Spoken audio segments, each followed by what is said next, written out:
नमस्कार दोस्तों। कुछ दिन पहले राजस्थान लोक सेवा आयोग ने राजस्थान पुलिस सब इंस्पेक्टर की वैकेंसी जारी करी थी और मुझे लगता है इससे बड़ी भर्ती आरपीएससी ने एसआई की कभी जारी नहीं करी। तो एक बहुत बड़ी वैकेंसी है, तकरीबन 1000 पद हैं और बहुत सारे स्टूडेंट को इस भर्ती से काफ़ी उम्मीदें हैं, आकांक्षाएं हैं। 5 अप्रैल की डेट आरपीएससी ने एग्ज़ाम की दे दी है। जुलाई जा चुका है, अगस्त, सितंबर, अक्टूबर, नवंबर, दिसंबर, जनवरी, फरवरी, मार्च, अप्रैल, मतलब लगभग 8-9 महीने पर्याप्त रूप से आपके पास में टाइम है इसको प्रिपेयर करने का। ऐसे में कई सारे स्टूडेंट्स के मेरे पास मैसेजेस आए थे और इन मैसेजेस में क्वारीज क्या क्या थी। कोचिंग करें कि नहीं करें, ऑनलाइन और ऑफलाइन कौन सी करें, ये एक प्रश्न कॉमन था सभी स्टूडेंट्स का। दूसरा था कि सामग्री कैसे फॉलो करें, नोट्स, गाइड, किताब। तीसरा, अभ्यास कैसे करें। और ये कुछ प्रश्न थे एसआई के लिए, बच्चों के मस्तिष्क में उपजे प्रश्न। तो इस विषय पे एक छोटा सा सत्र लेना मेरी एक जिम्मेदारी थी। हालांकि पुलिस एसआई भर्ती परीक्षा से मेरा कोई संबंध नहीं है, मैंने ये नए पैटर्न में कभी एग्ज़ाम भी नहीं दिया, परंतु आरएएस का और एसआई का सिलेबस सेम है, जीके का जो पेपर है वो। और चूंकि हिंदी हमने आरएएस मेंस में भी कई बार पढ़ी है तो वो काफ़ी सिमिलर हो गया। और आरपीएससी ने जो पैटर्न बदले हैं थोड़े बहुत, तो उसके अनुसार एक बच्चों की रिक्वायरमेंट थी कि सर एक बार आप ये बता दो कि कैसे पढ़ना है, क्या करना है और क्या रणनीति रखी जाए। ये सारे के सारे प्रश्न स्टूडेंट के मेरे से थे। तो मैं कोशिश करूंगा कि इन सभी प्रश्नों का उत्तर इस वीडियो के माध्यम से देने की प्रयास करूंगा। मैं बता दूं कि इसमें मैं कोचिंग्स के बारे में भी बोलूंगा, सामग्री के बारे में भी बोलूंगा, अभ्यास के बारे में भी बोलूंगा। तो इससे मेरा किसी भी कोचिंग संस्थान से, किसी भी प्रकाशन से कोई संबंध नहीं है, ठीक है ना, क्लियर बोलूंगा। और इसलिए अगर मेरी बात से आप सहमत हो तो उस अनुसार पढ़ लेना। अगर आप किसी कोचिंग के प्रतिनिधि हैं तो बुरा लगवाने की आवश्यकता नहीं है। एज ए शिक्षक मुझे वही बात करनी है जो वास्तव में एक स्टूडेंट को एक सत्य, कड़वे सत्य के रूप में मैं पहुंचा सकूं, तो मैं वही बात करूंगा यहाँ पे, ठीक है। तो सबसे पहले मैं बात शुरू कर रहा हूँ, इन बिंदुओं से शुरू करूँगा। सामग्री के बारे में सबसे लास्ट में बात करेंगे और सबसे पहले कोचिंग के बारे में, अभ्यास, रणनीति, इन सारी चीज़ों के बारे में डिस्कस करते हैं। देखिए विद्यार्थियों, सबसे पहली बात, अभी अगस्त 2025 ये महीना है आपके पास में, से लेकर अप्रैल 2026, अप्रैल में एग्ज़ाम है। तो अगस्त, सितंबर, अक्टूबर, नवंबर, दिसंबर, जनवरी, फरवरी, मार्च और अप्रैल, तकरीबन 8 माह है हमारे पास में। अगस्त, सितंबर, अक्टूबर, नवंबर, दिसंबर, जनवरी, फरवरी और मार्च, क्योंकि अप्रैल के तो 5 अप्रैल को पेपर है, तो 8 महीने हैं हमारे पास में।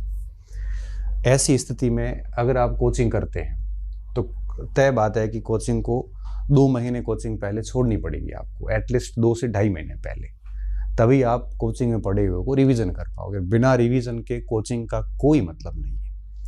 मतलब अगर अप्रैल की 5 तारीख को परीक्षा है तो 5 मार्च, 5 फरवरी, मतलब जनवरी लास्ट में आपको कोचिंग ऑफ करनी पड़ेगी।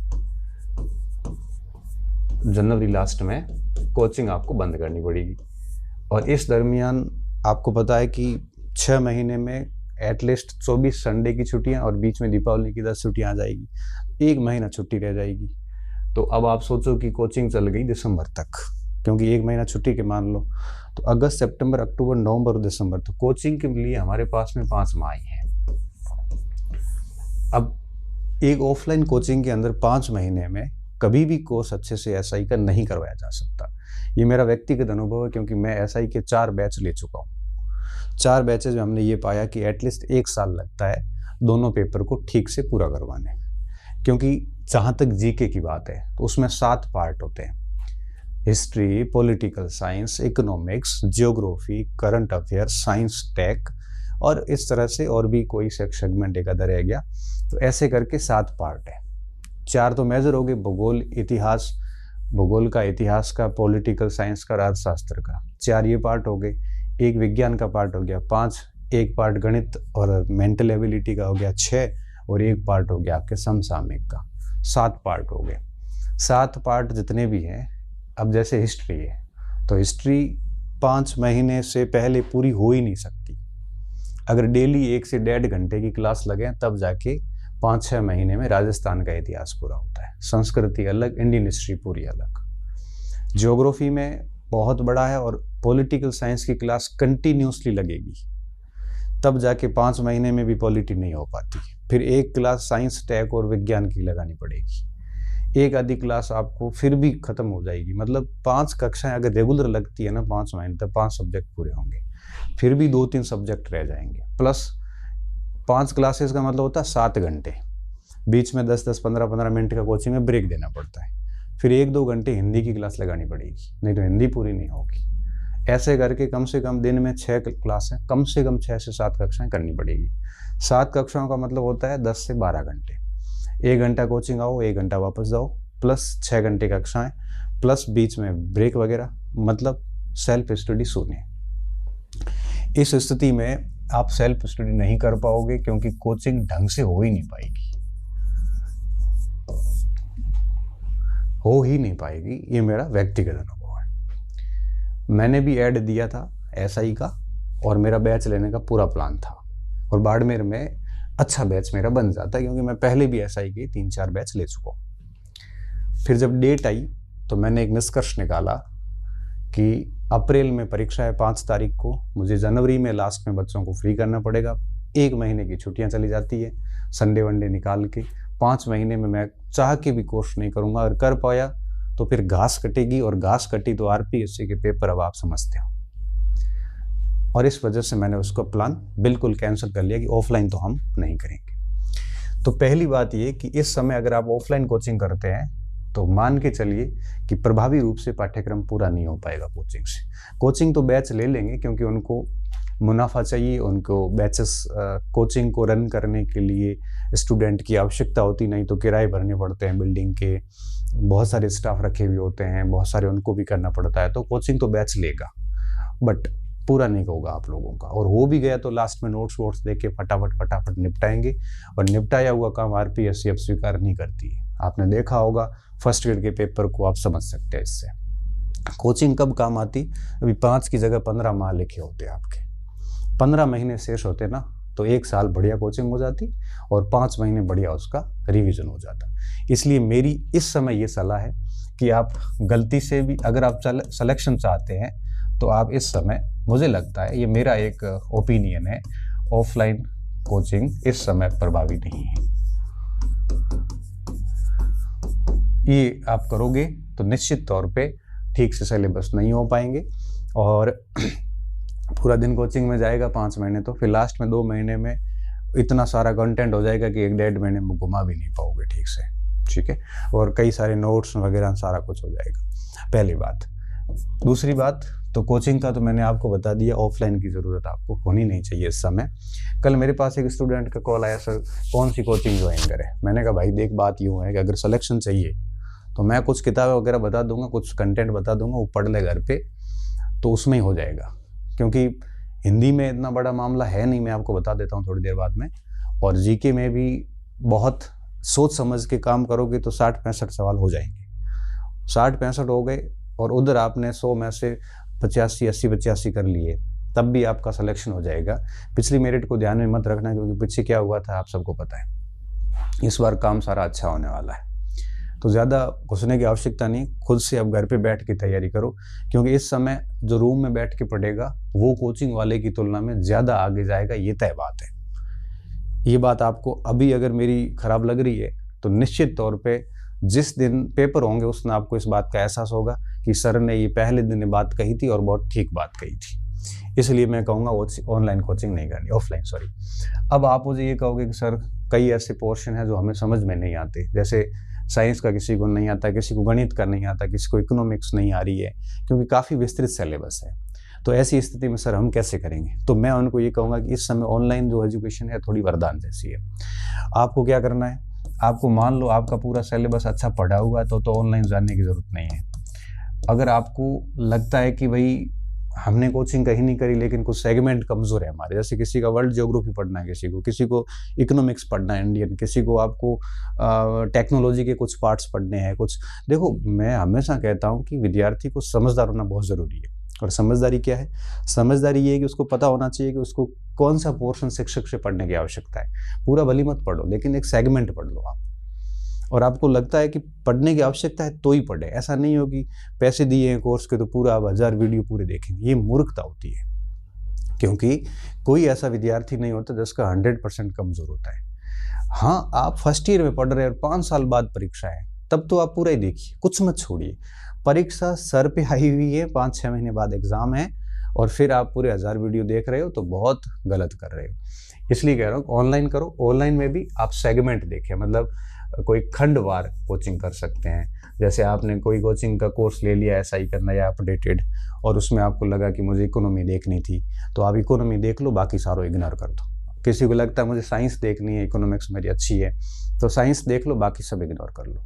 किसी को लगता है कि मुझे ये 3 सेगमेंट कोचिंग से देखने हैं, तो ऐसे खंडवार कर लीजिए। इसमें क्या फ़ायदा होता है, जैसे मान लो इकोनॉमिक्स है, अगर आप ऑफलाइन जाते हैं तो ऑफलाइन में तो क्या शिक्षक की गति अपनी गति होती है, वो उसमें छेड़छाड़ नहीं कर सकता।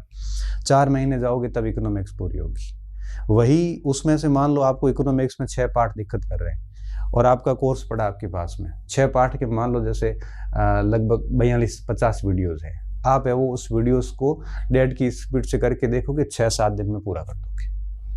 मतलब 5-6 दिन में आपका काम उतना हो जाएगा जितना आप 5 महीने जाके करते, फिर आप उसको आराम से रिवीजन करते रहो। तो इस तरह से खंडवार आप कर सकते हैं, ये एक फ़ायदेमंद होता है। चयनित होना चाहिए, आपको ये ध्यान रखना है कि पूरा कोर्स पढ़ने की बजाय, क्योंकि देखो जैसे अब राजस्थान का इतिहास आपका अच्छा है, फिर आपको ऑनलाइन क्लासेस देखने का कोई सेंस नहीं है। आपका ऑलरेडी अच्छा है तो फिर क्यों फालतू समय खराब कर रहा है? जैसे किसी का भूगोल सब्जेक्ट है, भूगोल बहुत शानदार है, तो क्यों भूगोल देख रहा है? किसी का इंग्लिश बहुत अच्छा है तो फिर क्यों इंग्लिश देख रहा है? आपको वही सेगमेंट देखने हैं जो आपके वाकई में कमज़ोर है। और ये ऑनलाइन का जितना भी काम है, मैं सिर्फ यही कहूँगा, इसको आप ये जनवरी तक ख़त्म करो। अगर आपने ऑफलाइन कोचिंग, तो मैं तो बिल्कुल मना ही कर रहा हूँ इस समय कि इस समय नहीं करनी है। ऑनलाइन भी जो सेगमेंट आपको करने हैं वो जनवरी नहीं, दिसंबर तक उसको फिनिश करो आप। दिसंबर के बाद मतलब जनवरी से लेकर और अप्रैल तक कोई वीडियो वगैरह नहीं देखने हैं। जनवरी, फरवरी, मार्च, ये 3 महीने जो है ये कंप्लीट आपको जो दिसंबर तक पढ़ा है उसको बढ़िया से रिवीजन का काम करना है। इस समय किसी भी प्रकार के कोर्स में आपने भले लिया है, कोई बात नहीं, आपने जो नोट्स बनाने थे, जो करना था, वो सारा आप इस समय कर लेना, ठीक है। इसलिए मैं यही कहूँगा कि आपको क्या करना है, ये काम करते रहना है। तो उम्मीद कर रहा हूँ आपको कोचिंग का मामला समझ में आ गया होगा। ऑफलाइन का तो मैंने स्पष्ट मना किया है, क्योंकि 5 महीने में कोर्स अच्छे से नहीं होते।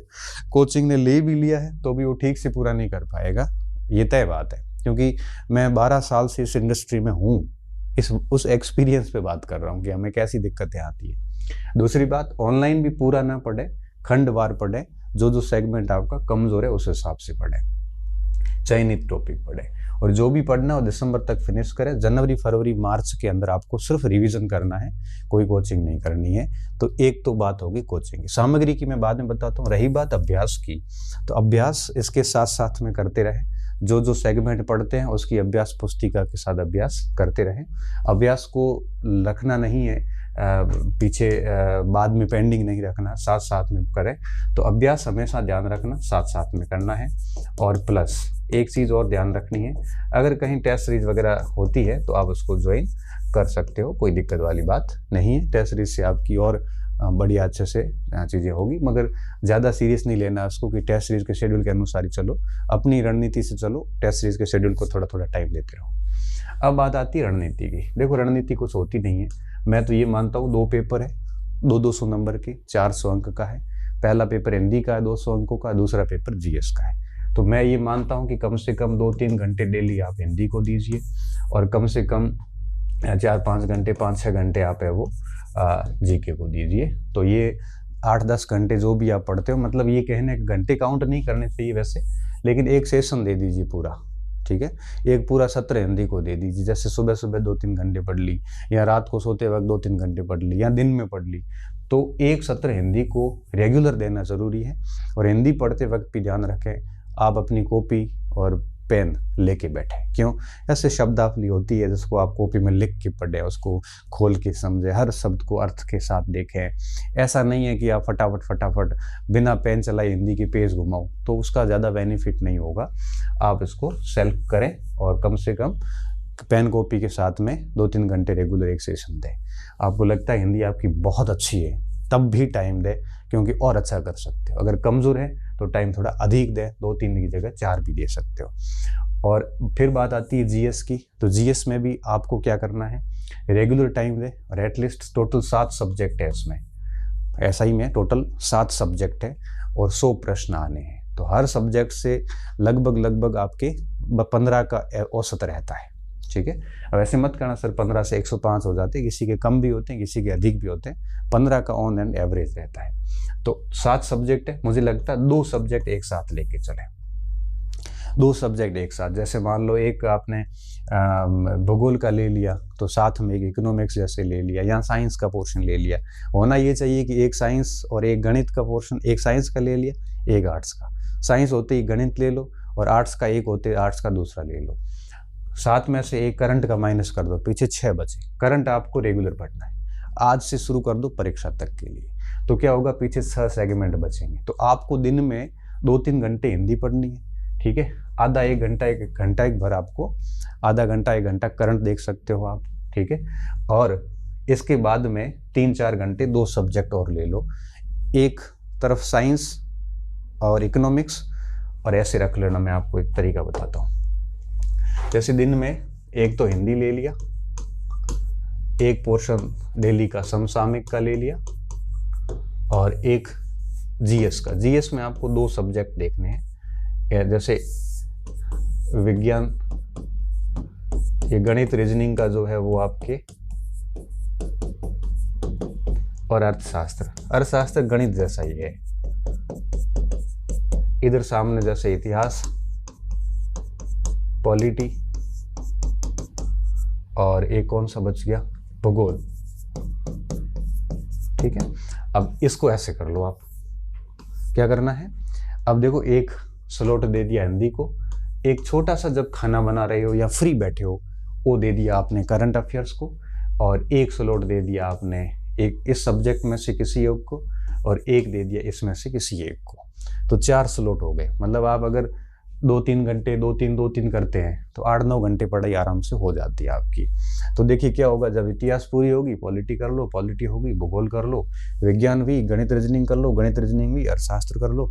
इस तरह से ये दिन में 2 सब्जेक्ट, ये प्लस करंट प्लस हिंदी। मुझे लगता है कि इस सिस्टम से आप चलोगे तो कोचिंग कोई ऑफलाइन जा रहा है उससे ज़्यादा आप बेहतर करोगे, ये तय बात है। और साथ में जैसे इतिहास आपने 2 घंटे पढ़ लिया, उसके साथ थोड़ा सा इसका अभ्यास कर लोगे तो और बेहतर हो जाता है। अब अगर कोरा हिंदी पढ़ोगे तो ये कमज़ोर हो जाएगा, कंप्लीट जीके ही पढ़ोगे तो ये सब कमज़ोर हो जाएगा, करंट अफेयर नहीं पढ़ोगे तो ये लॉस देगा, क्योंकि आरपीएससी करंट अफेयर तगड़ा दे रही है। तो ये सब अच्छा, एक सब्जेक्ट पढ़ोगे तो 6 सब्जेक्ट रह जाएंगे, 5 पीछे रह जाएंगे। अब एक बढ़िया कर लिया, 5 रह गए। जब ये 500 ही करोगे तब तक ये पहले वाला भूल जाओगे। तो बेहतर ये होगा कि 2 सेगमेंट ये और ये, इस हिसाब से मुझे लगता है आपको चलना चाहिए साल भर के लिए, मतलब जो भी 8-9 महीने हैं। तो रणनीति इससे बढ़िया कुछ हो नहीं सकती। करंट अफेयर्स वगैरह जो है वो कंटिन्यूसली पढ़ते रहें। तो ये रणनीति होगी, अभ्यास हो गया। अब अपन बात करते हैं सामग्री के ऊपर, ठीक है। सामग्री में सबसे पहले अपन हिंदी की बात कर लेते हैं, फर्स्ट पेपर की।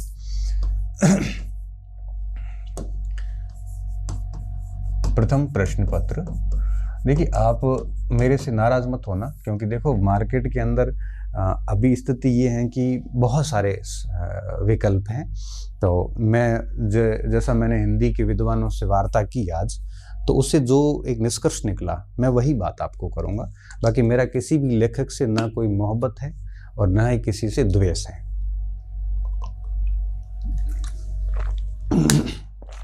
पहली चीज़, हिंदी में 100 प्रश्न आते हैं और 200 अंकों का होता है।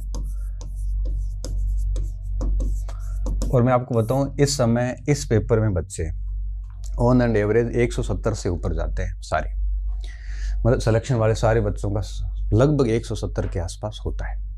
85 के आसपास प्रश्न बच्चे करके आते हैं। अब मुझे लगता है कि इसमें दो चीज़ें हैं।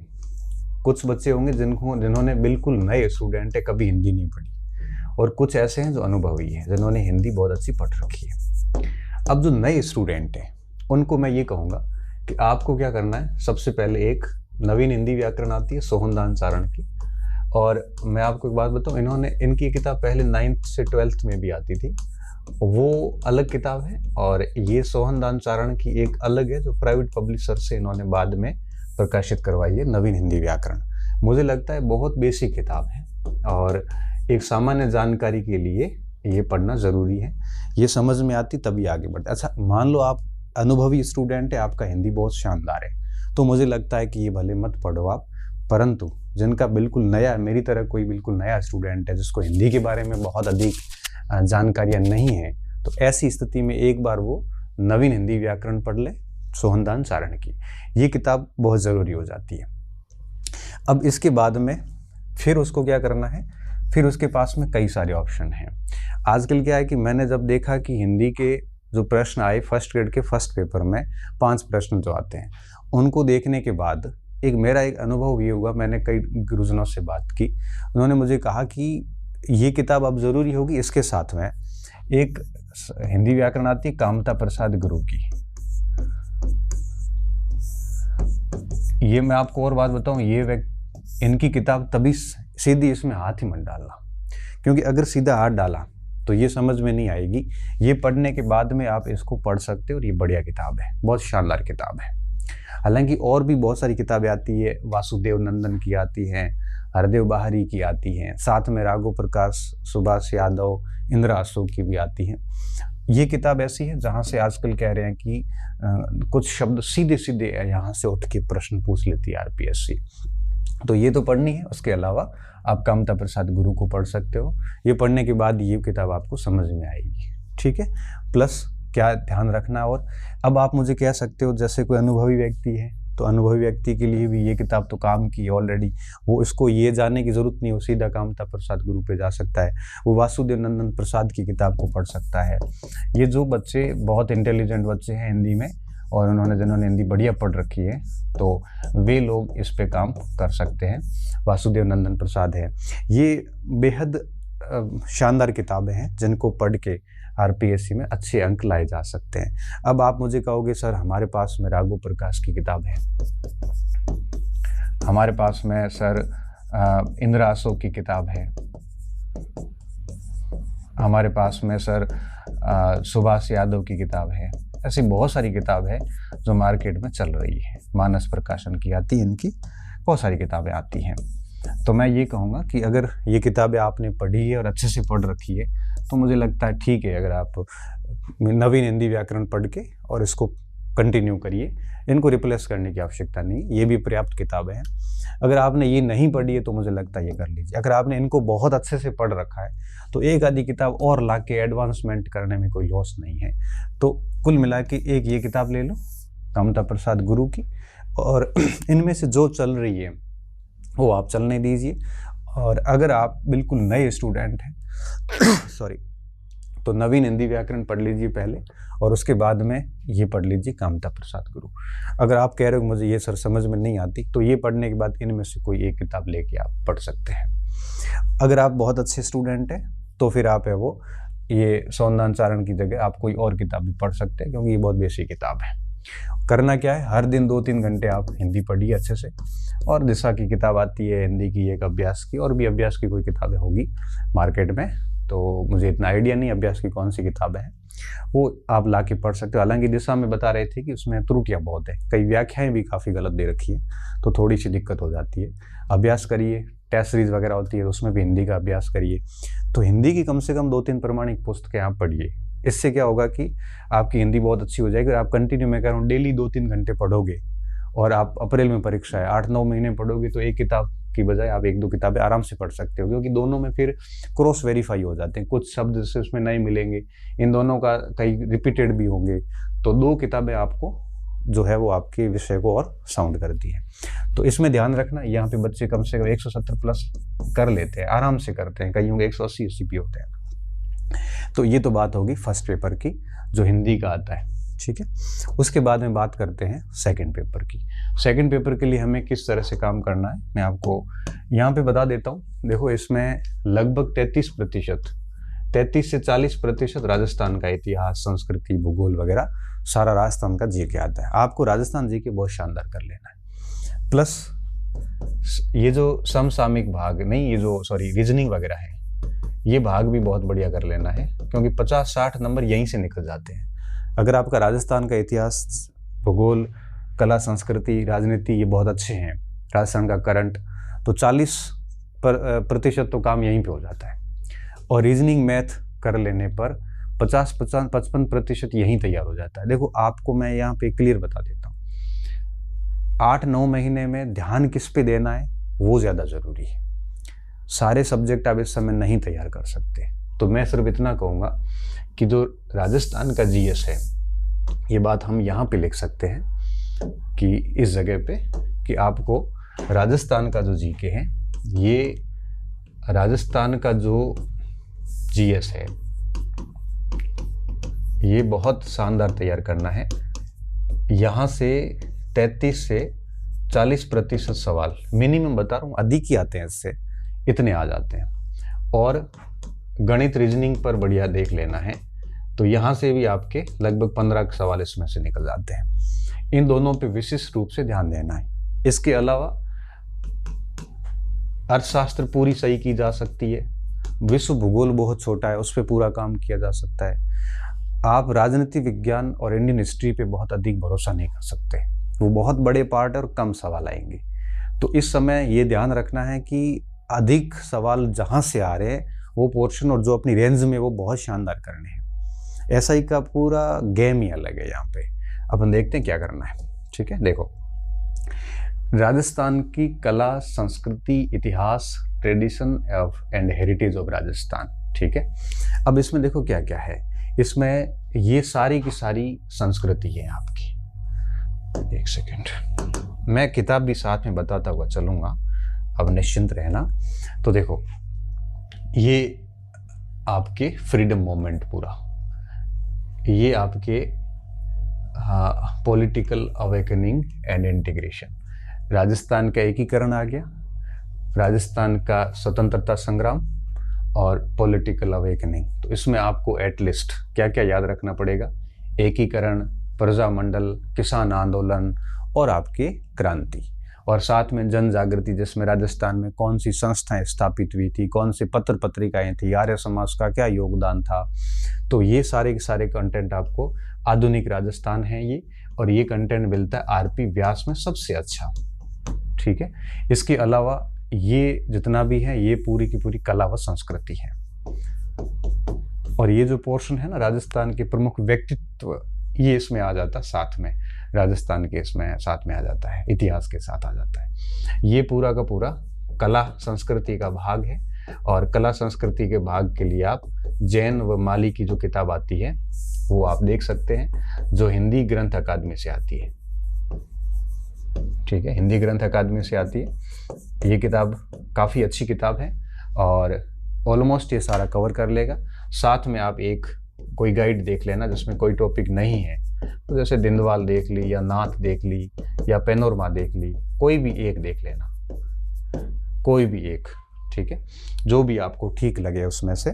मैं कह रहा हूँ कि कोई भी एक, मैं तीनों नाम फिर क्यों लिख रहा हूँ, क्योंकि आज की तारीख में ऐसा कोई स्टूडेंट नहीं है जिसके पास कोई एक आधी गाइड नहीं है, तो फिर चेंज करने की ज़रूरत नहीं है।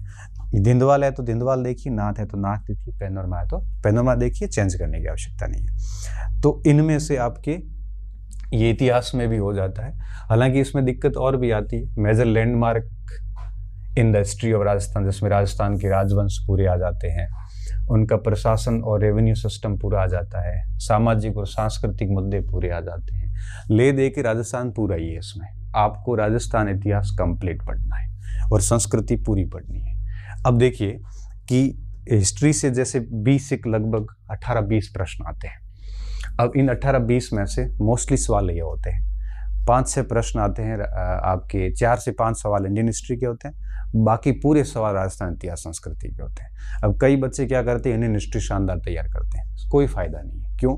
क्योंकि आपको राजस्थान इतिहास संस्कृति को बढ़िया करना है। तो राजस्थान के लिए आप आरपी व्यास को एक बढ़िया देख लेना और सेकंड पार्ट को, ठीक है, हिंदी जैन एंड माली की किताब आ गई और साथ में कोई एक गाइड ये सेम वापस से इसमें से एक आप देख सकते हो, ठीक है। इतना करने पर आपका ये बढ़िया तैयार हो जाएगा और ज़्यादा नहीं करना है, इतना तो करना ही पड़ेगा, कोई ऑप्शन नहीं है। आप कहोगे सर हमारे पास में, चूँकि ये आरए से जुड़ा हुआ है, तो राजस्थान में आरए के कई बड़े संस्थान हैं, वहाँ से कोचिंग करी हुई है, वहाँ के हमारे पास में नोट्स पड़े हैं। तो मैं फिर यही कहूँगा कि अगर नोट्स है आपके पास में, तो नोट्स के साथ में फिर ये किताबें देख ले, गाइड देखने की ज़रूरत नहीं है। और किताबों में कोई नई बातें होती तो आप नोट्स में ऐड कर दें, क्योंकि नोट्स मुझे लगता है कि कई संस्थाओं के नोट्स इतने ज़्यादा इफेक्टिव है नहीं इतिहास संस्कृति में, क्योंकि बदलते हुए पैटर्न को कवर कर नहीं पाए इस समय। तो कड़वी सच्चाई ये है कि आपको एक साथ किताब एक आधी देखनी पड़ेगी और तभी जाके ये चीज़ें कवर हो पाएगी। अब नहीं तो अगर आप कोचिंग जाते हैं तो डेफिनेटली ये पूरा का पूरा सेगमेंट पढ़ने में 5 महीने चले जाएंगे।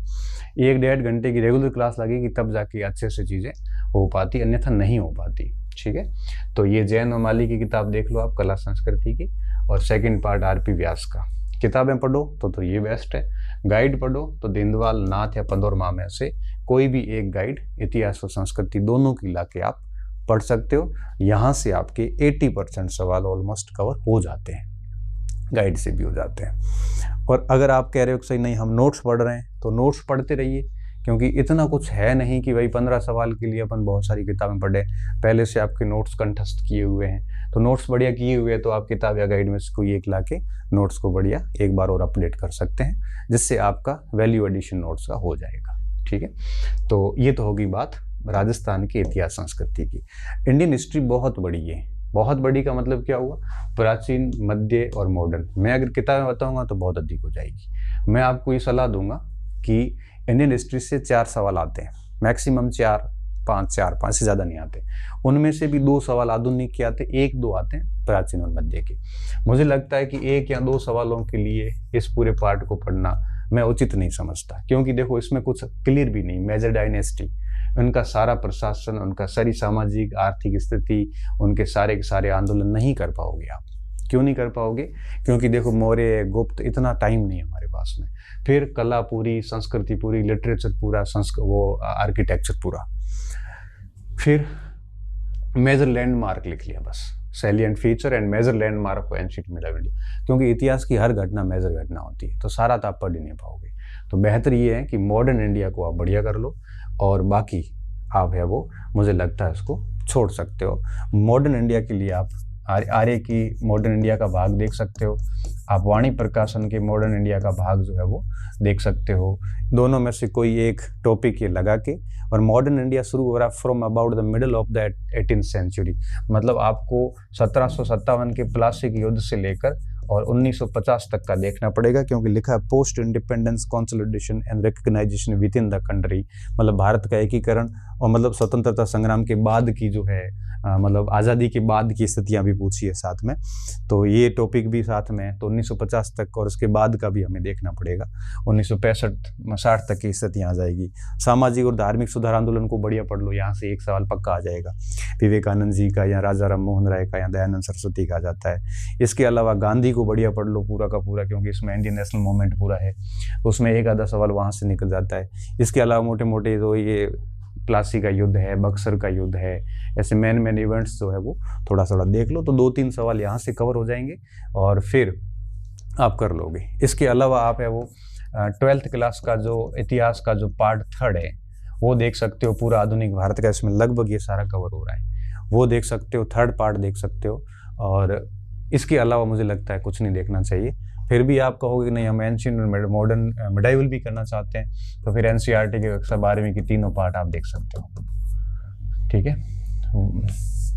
क्योंकि एक प्राचीन भारत है, दूसरा मध्यकाल है और तीसरा आधुनिक भारत है। तो बेहतर ये होगा कि मॉडर्न आप तैयार कर लें, फिर आपको टाइम मिलता है तो ये एंशिएंट और मिडाइवल देख लेना, नहीं तो एंशिएंट और मिडाइवल से अधिकतम सवाल 1 या 2 आते हैं, और 1 और 2 सवालों के लिए आप पूरा प्राचीन भारत कभी पढ़ नहीं पाएंगे। इतनी मेहनत गणित में करोगे तो 4 सवाल वहां सही हो जाएंगे।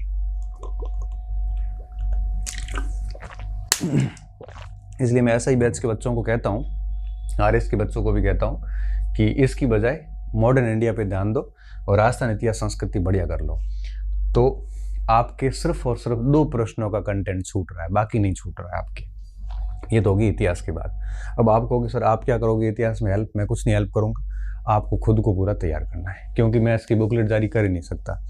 कैसे नहीं कर सकता? क्योंकि अगर इसकी बुकलेट करता हूँ 4-5 बुकलेट बन जाएगी, इसलिए मेरे से ये काम नहीं होगा। ना मैं इस पोर्शन को अलग से पढ़ाऊँगा, ना मैं इसकी बुकलेट जारी करूँगा, क्योंकि ये बहुत ही खतरा है। खतरा इसलिए है कि इतना सारा सिलेबस है और सेलेक्टिव करना पड़ेगा, और उसमें प्रश्न नहीं आया तो आप भी सवार हो जाओगे मेरे ऊपर, और बाकी ये ऐसी वीडियो बना के जो शत्रु खड़े कर रहा हूँ वो तो सारे सवार हो ही जाएंगे फिर सारे के सारे। इसलिए मैं इस पे कोई रिस्क नहीं लूँगा। हिस्ट्री जो राजस्थान की है उसकी मैंने गाइड्स वगैरह आपको बता दी है, इसको बढ़िया पढ़ लेना। और इंडियन हिस्ट्री के लिए मैंने कहा कि आर्यवाणी में से कोई एक फ्रीडम मूवमेंट के लिए, आधुनिक भारत के लिए देख लेना, या फिर 12वीं क्लास का 3rd पार्ट जो आता है वो देख सकते हो। प्राचीन और मिडाइवल को मैं छोड़ने के लिए सजेस्ट करूंगा, इतना टाइम है नहीं। फिर भी देखना चाहो तो एनसीईआरटी के तीनों पार्ट देख लोगे तो ये पूरी हिस्ट्री ऑलमोस्ट कवर हो जाती है। कोई गारंटी नहीं, उसके बावजूद भी सवाल कंटेंट से आए। क्यों? क्योंकि पकोद कचनम करके एक टेक्स्ट पूछ लिया इस पोर्शन से, SI में पूछा या RS से पूछ लिया, जो एनसीईआरटी छोड़ो कहीं नहीं लिखा हुआ था उस समय। तो कोई भरोसा नहीं, कहीं से भी सवाल उठा के पूछ ले। फिर भी पूरा नहीं छोड़ सकते, लेकिन आधुनिक भारत तैयार कर लेना चाहिए। अब आती है ज्योग्राफी ऑफ वर्ल्ड। अब देखो ज्योग्राफी बहुत छोटी है यहाँ पे, और यहाँ पे आप है वो वाणी प्रकाशन की ज्योग्राफी की अच्छी किताब आती है। वाणी को बौद्धिक प्रकाशन भी जनरली हम लिखते हैं। बौद्धिक प्रकाशन का आपके भारत का भूगोल और विश्व का भूगोल, ये बहुत शानदार आता है। आप इसको दोनों को फॉलो कर सकते हो, ऑलमोस्ट सारे बिंदु इसमें कवर हो जाते हैं यहाँ से। इसके अलावा भी अगर आपका भूगोल सब्जेक्ट है, आपने और कुछ पढ़ रखा है तो अलग बात है, या किसी कोचिंग के नोट्स आपने ऑलरेडी पढ़ रखे हैं, तो मुझे लगता है कि नोट्स को इसके साथ में अपडेट कर देना। एक किताब जरूर देख लो आप, ठीक है। क्योंकि देखो ब्रॉड फिजिकल फीचर, इसमें महासागरों और महाद्वीपों की सारी विशेषताएं पढ़नी पड़ेगी।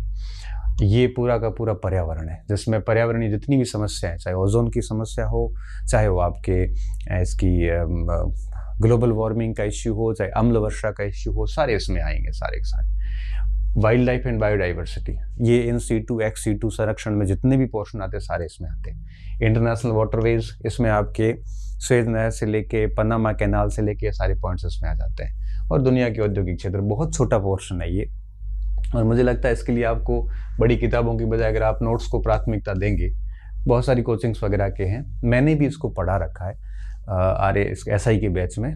आप अगर इसको पढ़ना चाहेंगे तो वो सक्सेस पॉइंट पे SI का बैच मैं अलग कर दूंगा। वर्ल्ड ज्योग्राफी को मैंने पढ़ाया हुआ है, आधुनिक भारत को पढ़ाया हुआ है, और इकोनॉमी पढ़ाई हुई है। ये 3 सेगमेंट के लिए मैं अलग से छोटा कोर्स डाल दूंगा। अगर आप पढ़ना चाहोगे तो सक्सेस पॉइंट पे है ऑनलाइन, उनमें से आपको जो टॉपिक ठीक लगे तो पढ़ सकते हैं। हालांकि आप किसी और जगह पढ़ते हो तो पढ़ते रहिए, कोई अपना कोई ज़रूरी नहीं है। मैं यहाँ पे कोई प्रचार करने नहीं आया हूँ, लेकिन कई बार स्टूडेंट कहते हैं सर आपने पढ़ाया है तो फिर वही दे दो, ठीक है। तो ये चीज़ें हैं यहाँ पे, और भारत के भूगोल के लिए बौद्धिक प्रकाशन बेस्ट किताब है। राजस्थान का जो ज्योग्राफी है, राजस्थान की ज्योग्राफी में नया पुराना कुछ नहीं है, जैसा चल रहा है वो पढ़ लेना आप ओल्ड। और आपके पास में राजस्थान भूगोल की जो भी किताब है, चाहे आपके हरिमोहन सक्सेना की किताब है नए वाली, तो उसको रहने दीजिए। अगर आपके पास में और कोई किताब है राजस्थान भूगोल की, पैनोरमा वगैरह की, तो चलने दीजिए, चेंज करने की आवश्यकता नहीं है। अगर आपके पास में किसी कोचिंग वगैरह के नोट्स वगैरह है तो राजस्थान भूगोल के चलने दीजिए, एक कंटेंट ही रखना है। और ऐसा कोई स्टूडेंट नहीं होगा जिसके पास कोई न कोई स्रोत नहीं होगा, चलने दीजिए, चेंज करने की आवश्यकता नहीं है।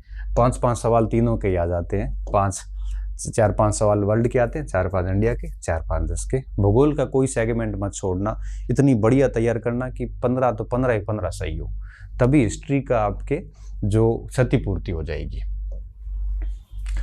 ये बहुत बड़ा पोर्शन है, Indian constitution, political system and governance, ठीक है।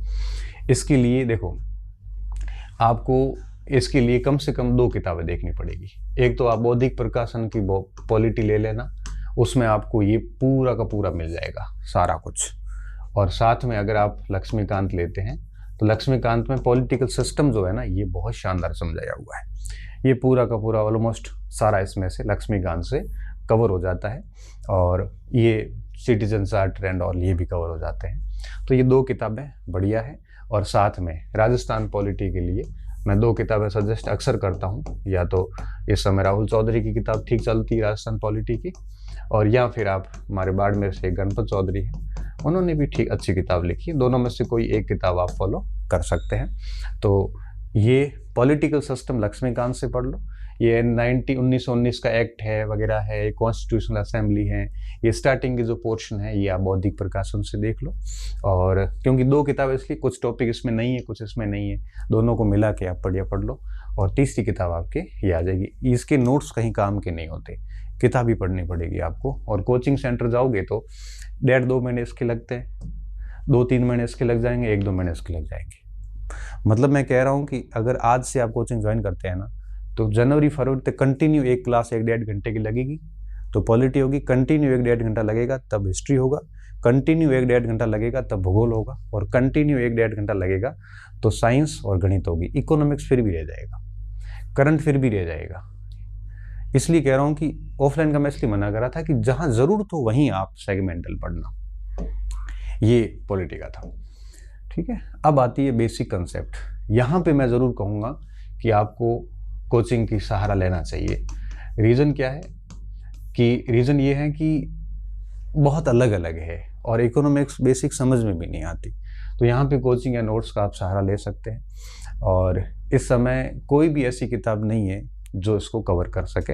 हाँ, इस समय आप थोड़ा सा ये कह सकते हो कि जैसे Indian national income growth and है, या थोड़ा बहुत ये जैसे पब्लिक फाइनेंस है, या थोड़ा बजट है, यहाँ पे उसमें भी ये बजटिंग के बेसिक नॉलेज है। इसके लिए ज़रूर आप इकोनॉमिक सर्वे थोड़ा काम कर जाता है। जैसे यहाँ पे यहाँ से राजस्थान की इकोनॉमी पूरी आर्थिक समीक्षा से कवर हो जाएगी, पूरी की पूरी आर्थिक समीक्षा से कवर हो जाएगी। समीक्षा चूँकि ये अप्रैल में परीक्षा है तो 1 महीना पहले मतलब मार्च लास्ट तक, तो मुझे लगता है समीक्षा जो अभी चल रही वर्तमान वाली वो आप पढ़ लो, और समीक्षा में सारे टॉपिक मिल जाएंगे। राजस्थान की इकोनॉमी आप समीक्षा से पढ़ लेना, समीक्षा का कोई ब्रीफ पढ़ सकते हो। और रही बात इसकी बेसिक इकोनॉमिक्स की, 5-1 सवाल आते हैं, 5-7 सवाल आते हैं, तो इसके लिए आपको कोई अलग से कोई ऐसी स्पेशली किताब नहीं आती जो आपको ये पूरा कवर करे। इसके लिए मुझे लगता है आपको किसी कोचिंग संस्थान के नोट्स पढ़ लेना चाहिए, किसी एक किताब का कोई मतलब नहीं है, ठीक है, क्योंकि ये सारा कुछ कोई व्यक्ति करवा भी नहीं पाएगा। कोचिंग के नोट्स खूब सारे मार्केट में मिलते हैं और कई सारी संस्थाएं करवाती है, मुझे ये बताने की आवश्यकता नहीं है। 2-3 संस्थाओं के नोट्स देख लेना और फिर उसमें आप है वो यहाँ कोचिंग शिक्षक से पढ़ भी सकते हो, इकोनॉमिक्स की कोचिंग पढ़ सकते हो, सेगमेंटल आप पढ़ सकते हो। और रही बात साइंस और टेक्नोलॉजी की, मुझे ये लगता है कि साइंस टेक्नोलॉजी के लिए भी आपको किसी न किसी कोचिंग सेंटर के नोट्स देख लेने चाहिए, क्योंकि एक किताब से कवर हो नहीं पाता। अब आप कहोगे सर कोई किताब बता दो, देखो किताबों का कोई अंत नहीं है। इसमें क्या दिक्कत है, इसमें दिक्कत ये है कि देखो ये जो टॉपिक है ना, नीचे वाले 2 टॉपिक, ये तो आर्थिक समीक्षा, राजस्थान की आर्थिक समीक्षा से कवर हो जाएंगे, फॉरेस्ट्री वगैरह सारा। ऊपर जो है ये पूरी की पूरी टेक्नोलॉजी है, तकनीकी है, और ये यहाँ तक, और ये बेसिक ऑफ एवरीडे साइंस। अब बेसिक ऑफ एवरीडे साइंस के लिए आप लुसेंट पढ़ सकते हो, ठीक है, और तकनीकी के लिए किताब ला के देख सकते हो। पर मुझे यूँ लगता है कि यहाँ पे किसी संस्थान के नोट्स और किसी शिक्षक से पढ़ लेनी चाहिए आपको। साइंस, टेक, इकोनॉमिक्स, ये जो मैंने आपको शुरुआत में बात लिखी है ना, ये मैंने इसीलिए अलग से किया था कि ये पोर्शन तीनों पढ़ने लायक है। यहाँ पे आप कोचिंग सेंटर की हेल्प ले सकते हो, यहाँ पे आप कोचिंग सेंटर की हेल्प ले सकते हो। और ये जो तीनों हैं यहाँ पे आप सेल्फ कीजिए, कंप्लीट सोर्स से कीजिए, पूरे प्रश्न पढ़ जाते हैं। कोचिंग की हेल्प सिर्फ यहाँ पे ली जा सकती है गणित, रीजनिंग, विज्ञान और अर्थशास्त्र के लिए। और यहाँ आपको पता है मार्केट के अंदर खूब सारी संस्थाएं हैं, वहाँ से आप पढ़ सकते हो। और ये सेम बात यहाँ पे लागू होती है, ठीक है। यहाँ पे आप रीजनिंग वगैरह के लिए US शेखावत की किताब देख सकते हैं, और अगर टीचर से पढ़ते हैं तो और भी अच्छी बात है। US शेखावत से अच्छा खासा रीजनिंग कवर हो जाता है, और साथ में गणित वगैरह बेसिक न्यूमेरिक रेसी है ये लुसेंट वगैरह से या फिर RS अग्रवाल से। ऐसा नहीं, आप उसको छोड़ना मत, करना ज़रूर। अगर छोड़ दिया ना तो बहुत गड़बड़ जाएगी, क्योंकि ये बेसिक न्यूमेरिक रेसी है और ये मेंटल एबिलिटी है, लॉजिकल रीजनिंग है। इन दोनों से आप कर सकते हो, या टीचर की हेल्प ले सकते हो। यहाँ पे करंट अफेयर्स, राजस्थान का करंट अफेयर्स ये कंटिन्यू में पढ़ा रहा हूँ और पढ़ाता रहूँगा। और इसके अलावा कोई एक मासिक पत्रिका आप देख सकते हो, चाहे वो आप क्रोनोलॉजी देखो या आप और भी बहुत सारे आते हैं, या मूमल देख लो मंथली, हाँ मूमल देख सकते हो। और मैं जो कंटिन्यू क्लासेस ले रहा हूँ उसको देख सकते हो। और कोशिश करूँगा कि मैं इंडियन क्लासेस भी आगे ले लूँ साइंस वगैरह की, सॉरी ये SI के लिए। तो करंट में मैं आपकी काफ़ी हेल्प कर लूँगा, और ये जो भी हेल्प होगी फ्री में होगी यूट्यूब के ऊपर करंट के लिए, इसके लिए अलग से नहीं देखना। हाँ 10-12 सवाल आते हैं तो राजस्थान का उसमें वेटेज ज़्यादा रहता है, तो 7-8 सवाल की तो हेल्प मेरी सीधी राजस्थान की अभी हो ही रही है। 5-6 सवाल ऐसे हैं जो मुझे लगता है आपको क्रोनोलॉजी या मूमल पढ़ते रहना चाहिए, जिसमें जैसे कोई गेम्स, स्पोर्ट्स एक्टिविटीज़ हैं, कोई नेशनल इंटरनेशनल मेजर इवेंट्स वगैरह है, तो उसके लिए आप ये क्रोनोलॉजी वगैरह पढ़ सकते हो, मूमल वगैरह पढ़ सकते हो। या राजस्थान के लिए, भारत के लिए अरिहंत पढ़ सकते हो आप, महासमर करके किताब आती है, एक अरिहंत पढ़ लो, एक राजस्थान के लिए क्रोनोलॉजी पढ़ लो, और एक आदि करंट की किताब क्लास देखते हो तो वो भी चलने दो, ठीक है। लेकिन रेगुलर जरूर पढ़ना है इसको। इस तरह से आप इसको मैनेज कर सकते हो। मैं वापस मेन बिंदु पे आता हूँ, काफ़ी बड़ा वीडियो हो गया है। हाँ अब देखिए, तो आपको कोचिंग की हेल्प लेनी है तो एटलीस्ट इन तीनों के लेना, इसे अलग मत लेना, ये पूरा सेल्फ करना। राजस्थान के ऊपर अधिक जोर देना है आपको। गणित वगैरह, गणित तो है नहीं वैसे उसमें, लेकिन रीजनिंग जो है वो उस पर आपको काफ़ी जोर देना है, बढ़िया जोर देना है। और कोशिश ये करनी है कि जहाँ पे प्रश्न कम है कंटेंट अधिक है, जैसे इंडियन हिस्ट्री है उसमें आधुनिक पढ़ लो, बाकी छोड़ दो। पॉलिटिकल साइंस पूरी बढ़िया पढ़ लो। भूगोल शानदार तैयार करो, भूगोल से प्रश्न गलत नहीं होते। आप राजस्थान GK को तैयार करो शानदार, गणित रीजनिंग बहुत अच्छी कर लो, प्लस अर्थशास्त्र और भूगोल, यहाँ पे सिलेक्शन है आपका। देखो 10-15 सवाल इसके हो गए, लगभग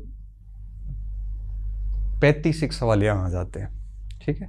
तो ये कितने हो गए, 50 हो गए, 50। और राजस्थान को छोड़ के अर्थव्यवस्था और भूगोल के लगभग 15 सवाल यहाँ आ जाते हैं। ये 60-65 प्रश्नों पे आप शानदार परिणाम दे सकते हैं। 60-65 में यहाँ 45-50 कर लोगे तो बाकी 10-12 और निकल गए ना, तो 65 सवाल आराम से पड़ जाते हैं। इसलिए इंडियन हिस्ट्री पे बहुत ज़्यादा माथामुड़ी नहीं करनी है, आधुनिक भारत देख लेना और बाकी सारा खुद से करोगे। अब आप सोचो कि इतना कोर्स करने के लिए ऑफलाइन के लिए अभी टाइम नहीं है, तो ये 3 रखना एक साथ, ये 3 इस हिसाब से रखना।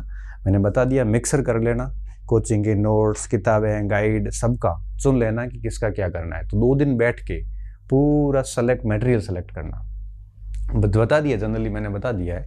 और इसके अलावा जैसे इकोनॉमिक्स के नोट्स वगैरह है, तो इकोनॉमिक्स समीक्षा आधारित है, समीक्षा इस साल की है, ये पढ़नी है आपको।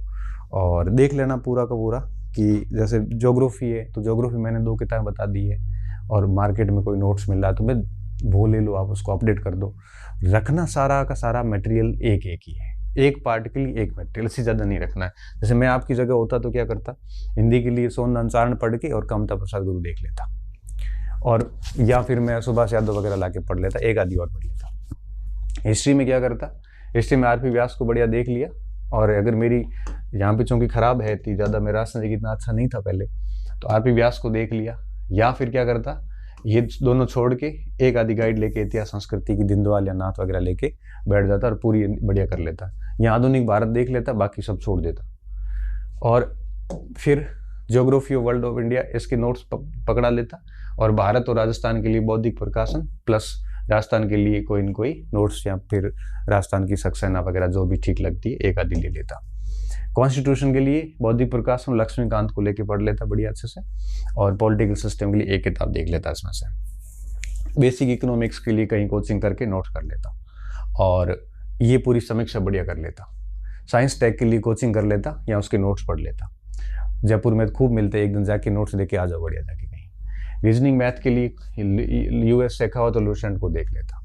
करंट अफेयर मेरे हिसाब से कोई भी किताब देख लो। इस हिसाब से आप, इसलिए कहते हैं ना कि भाई आप जब भी कोई प्रिपरेशन शुरू करो तो 2-3 दिन तक बढ़िया प्लानिंग करो और फिर मार्केट जाके अच्छे से सारी चीज़ें देख के कंटेंट की लिस्ट बना लो। लिस्ट बना के वो कंटेंट लेके आओ और फिर एक बढ़िया सा शेड्यूल बनाओ और उस शेड्यूल के अनुसार बढ़िया तैयारी शुरू कर दो। और फिर एग्ज़ाम तक पीछे मुड़ के नहीं देखना है, बस उसके ऊपर लगे रहो, कंटिन्यूसली लगे रहो। कोई लोग क्या कहे हमें कोई फ़र्क नहीं पड़ता।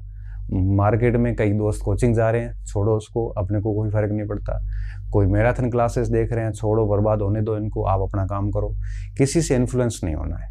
ये रणनीति सुनने के बाद आप खुद स्वयं से निर्णय लेना, स्वयं से लिस्ट बनाना और वो लिस्ट के अनुसार मटेरियल लाके अपना शेड्यूल बना के और अप्रैल तक गायब हो जाओ, सिर्फ टेस्ट देने के लिए बाहर आओ। इतना करोगे तो सिलेक्शन हो जाएगा, सारा काम फेयर होना है। बड़ी भर्ती है, 2 स्टार मिलने वाले, सामान्य चीज़ें नहीं है ये। लापरवाही मत करना, अन्यथा जीवन भर पछतावा होगा। तो उम्मीद करता हूँ ये वीडियो आपके लिए लाभदायक होगा, और कोई बहुत जेन्युइन डाउट हो तो डेफिनेटली नीचे कमेंट कर देना और मुझे लगेगा कि इस पे काम होना चाहिए। और हाँ, एसआई का जो विज्ञापन आया उसको ढंग से पढ़ लेना। विज्ञापन पढ़ना क्यों ज़रूरी है, तो आपको उसमें सारी चीज़ें पता चलेगी, आयु की, योग्यताओं की, फिजिकल में क्या होता है, मुझे सब पता है। मैं इसलिए नहीं बता रहा हूँ कि कुछ तो आप भी करो। अब मैं बताऊं कि 100 नंबर का फिजिकल होता है जो केवल क्वालिफाइंग होता है, इंटरव्यू कॉल के लिए ज़रूरी है, फाइनल मेरिट में नहीं आता, ये सब बातें आप खुद पढ़ोगे तो ज़्यादा अच्छा लगेगा आपको। वीडियोस देखने की बजाय ये आप खुद पढ़ोगे तो आपको विज्ञापन याद होंगे। फिर भविष्य में जब आप ऐसा ही बनोगे तो आपको कोई पूछेगा तो आप आराम से उसको बता सकते हो। ठीक है, तो आप ये सब कीजिए, खूब पढ़िए, मेहनत कीजिए। बहुत बहुत धन्यवाद विद्यार्थियों। अच्छे रहिए, मस्त रहिए और पढ़ते रहिए।